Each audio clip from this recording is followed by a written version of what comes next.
लड़की कोमा में चली गई थी और वह जाग नहीं पा रही थी। उसके पिता बेहद दुखी थे, लेकिन उन्होंने हार नहीं मानी। उन्होंने अपनी बेटी का पसंदीदा गाना म्यूजिक बॉक्स से बजाया, यह सोचकर कि शायद वह जाग जाए।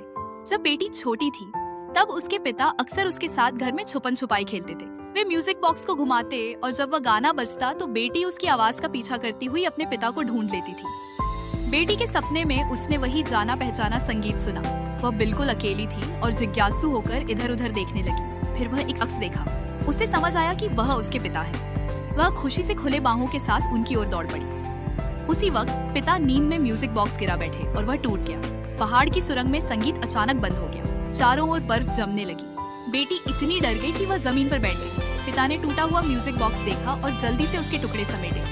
उन्होंने उन्हें मेज पर रखा और जोड़ने की कोशिश करने लगे, लेकिन जब उन्होंने आखिरी टुकड़ा लगाकर फिर से संगीत बजाना चाहा, तो सारे टुकड़े दोबारा बिखर गए। पिता का दिल टूट गया। वे अपनी बेटी की बनाई ड्राइंग्स को देखकर खुद को रोक नहीं पाए और रोने लगे। उन्होंने एक बार फिर वह पुरानी धुन गुनगुनाई। उसी समय मॉनिटर से आवाज बदली। संकेत मिला कि बेटी को होश आने लगा।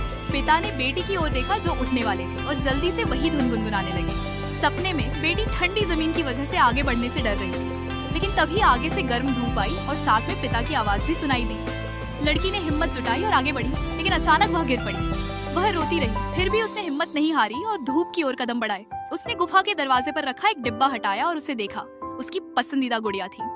वह गुफा के अंदर गई, गुड़िया को गोद में थाम लिया और वहाँ एक खिड़की देखी जिससे तेज धूप आ रही थी।